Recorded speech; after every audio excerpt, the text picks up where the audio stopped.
Hi guys, welcome back our channel बायोपुर। Guys, आज हम लोग बिहार पैरामेडिकल 2021 में पूछे गए बायोलॉजी के सारे प्रश्नों को करेंगे।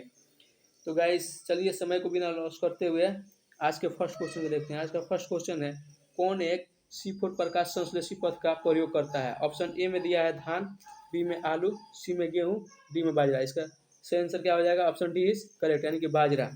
C4 प्रकाश संश्लेषी पथ का प्रयोग बाजरा करता है। तो चलिए बढ़ते हैं आज के अगले क्वेश्चन की तरफ। आज का अगला क्वेश्चन है, आकार और रंग की व्याख्या करना इसका काम है। यानी कि हमारे बॉडी में, हमारे ब्रेन में ऐसा क्या रहता है जो कि किसी भी कलर को पहचान लेता है कि व्हाइट है, ब्लैक है, या फिर जैसा भी जो भी कलर होता है उसको पहचानने का कार्य कौन करता है हमारे ब्रेन में?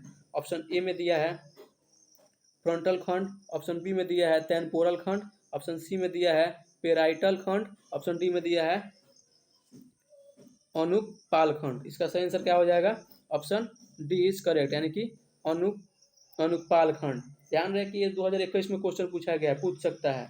तो चलिए बढ़ते हैं आज के अगले क्वेश्चन की तरफ। आज का अगला क्वेश्चन है, मनुष्य में प्रतिरक्षा ग्लोब्यूलिनों को कितने वर्गों में समूहित किया गया है? यानी कि जो मनुष्य में प्रतिरक्षा ग्लोब्यूलिनों को कितने वर्गों में समूहित किया गया है? ऑप्शन ए में दिया है 2, बी में 4, सी में 5, डी में 3। इसका सही आंसर क्या हो जाएगा? ऑप्शन सी, यानी कि 5। मनुष्यों में प्रतिरक्षा ग्लोबुलिनों को 5 वर्गों में समूहित किया गया है।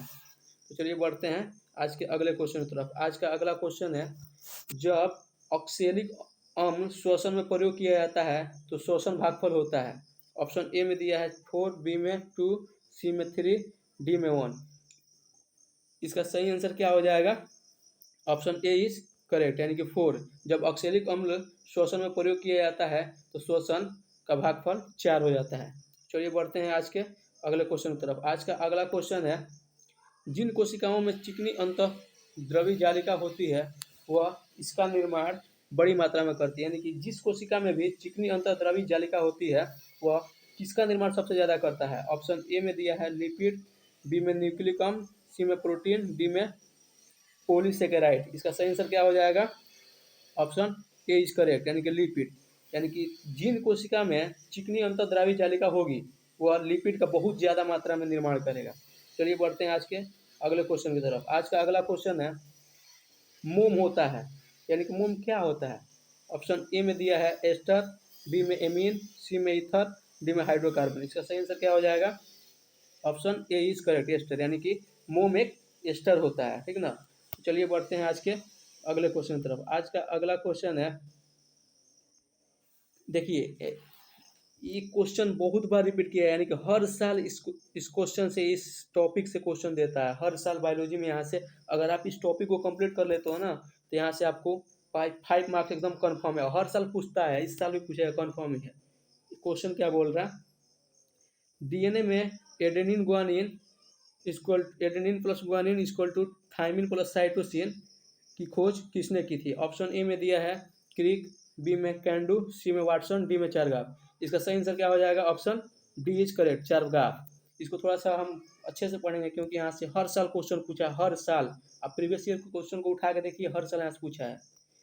यहाँ से ऐसे क्वेश्चन पूछता है। यहाँ एक तो एक क्वेश्चन हो गया कि एडेनिन प्लस गुआनिन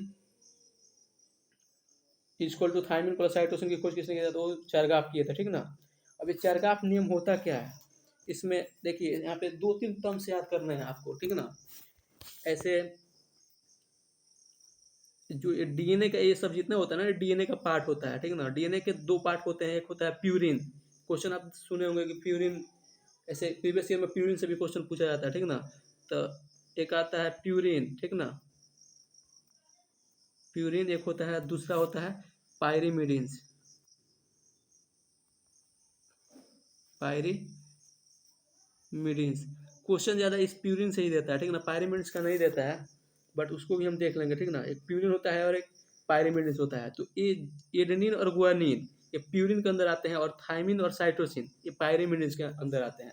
बस इतना याद रखना है, ज़्यादा कुछ नहीं। बस इतना याद रखना है कि ये जो चारों होते हैं ना, यहाँ पे एडेनिन, गुआनिन, थाइमिन तथा साइटोसिन, इन चारों का योग 100 होता है। ठीक ना? इन चारों का योग 100% में, या क्वेश्चन ऐसे पूछता है 100% होता है। और अगर बाय द वे ऐसे क्वेश्चन एक टर्म्स ये होता है ना कि एडेनिन और गुआनिन सेम होता है। अगर एडेनिन 5 होगा ना तो गुआनिन भी 5 होगा। अगर थाइमिन 10 होगा ना तो साइटोसिन भी 10 होगा। यानी कि अगर एडेनिन जितना रहेगा उतना गुआनिन होगा और जितना थाइमिन रहेगा उतना साइटोसिन होगा, ठीक ना। और इन चारों का योग कितना होता है? 100 होता है। तो बाय द वे अगर एडेनिन क्वेश्चन में दे दे कि एडेनिन का परसेंटेज 20 है तो इसमें से साइटोसिन या फिर थाइमिन का पूछ देगा थाइमिन का परसेंटेज क्या होगा। यहाँ पे जाहिर सी बात है अगर एडेनिन 20 होगा तो हम जानते हैं कि एडेनिन जितना होगा उतना ही गुआनिन होगा। तो एडेनिन 20 है तो गुआनिन भी 20 ही होगा, ठीक ना। तो एडेनिन और गुआनिन ये दोनों मिलकर 20 हो गए तो 20 20 40 हो जाएंगे। और हम जानते हैं कि इन सबका योग 100 होता है, ठीक ना। तो ये हो गए 40 तो कितना बचा? 100 में से 40 माइनस कीजिएगा। 100 में से 40 माइनस करेंगे तो कितना आ जाएगा? 60 आ जाएगा, ठीक ना। यानी कि थाइमिन और साइटोसिन दोनों का मान कितना आ गया? 60 आ गया, ठीक ना। थाइमिन तथा साइटोसिन का मान 60 हो गया।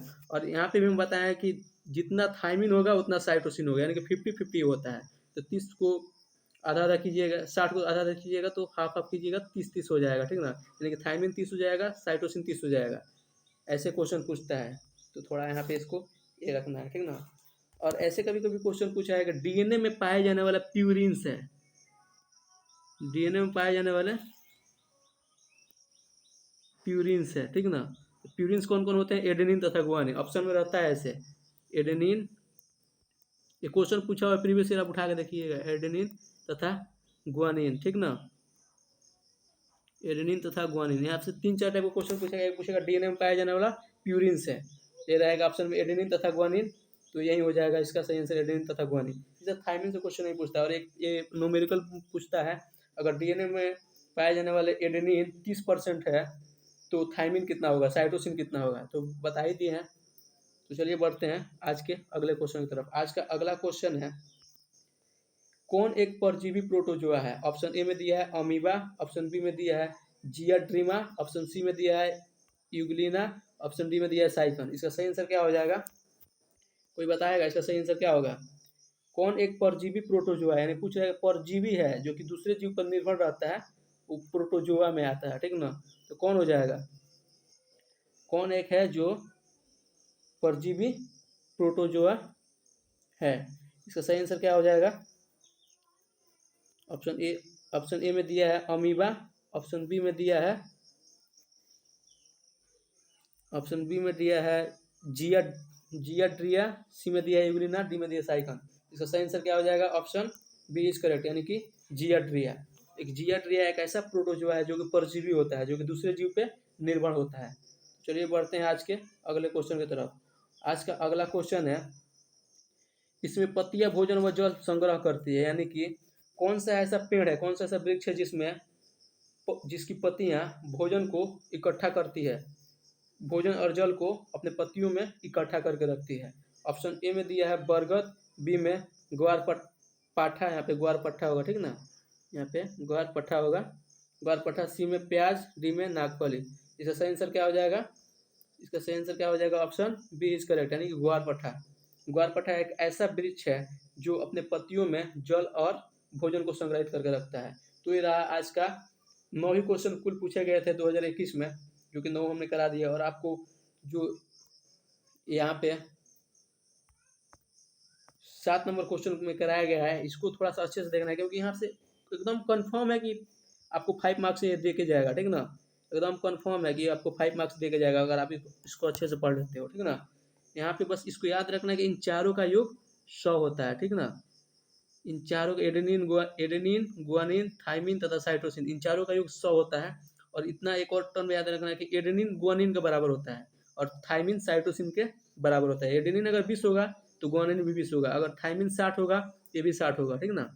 और इन चारों का योग 100 होता है।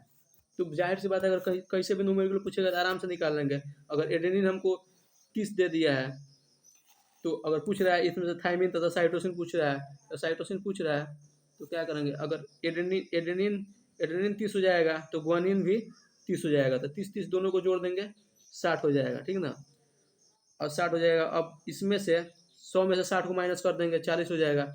40, यानी कि थायमिन और साइटोसिन का मान 40 हो जाएगा। और ये भी एकदम सिम बरा, जितना थायमिन होगा उतना साइटोसिन होगा, तो 20-20 कर देंगे, 20 थायमिन 20 साइटोसिन, ठीक ना। चलिए आज के सेशन को यहीं पे एंड करते हैं। आशा करते हैं कि आपको ये वीडियो बहुत ही पसंद आएगा। अगर आपको पसंद आए तो वीडियो को लाइक कर दीजिएगा, और आप ऐसे ही क्वेश्चन को करना चाहते हैं, प्रीवियस ईयर के ऐसे अच्छे अच्छे क्वेश्चन को करना चाहते हैं, इसके अलावा और भी आपको क्वेश्चन को तैयार किया जाएगा जो कि बहुत जल्द इस चैनल पे आएगा, तो आप इस चैनल से जुड़ सकते हैं, इस चैनल को सब्सक्राइब कर सकते हैं। और हाँ, अगर इसका आप पीडीएफ लेना चाहते हैं तो आप हमारे टेलीग्राम चैनल से जुड़ सकते हैं। आप वहाँ पे जाके बायोपुर सर्च कीजिएगा टेलीग्राम पे, आपको वहाँ पे लगभग 100 सब्सक्राइबर से ज़्यादा कुछ होंगे, वहाँ पे आपको ज्वाइन हो जाना है, ठीक ना। वहाँ से आपको पीडीएफ मिल जाएगा, नहीं तो इस वीडियो के डिस्क्रिप्शन में आपको लिंक दे दिया गया है, आप वहाँ से भी ले सकते हैं। तो चलिए आज की क्लास में पिन कर दें, तब तक के लिए bye bye, take care, good night, bye.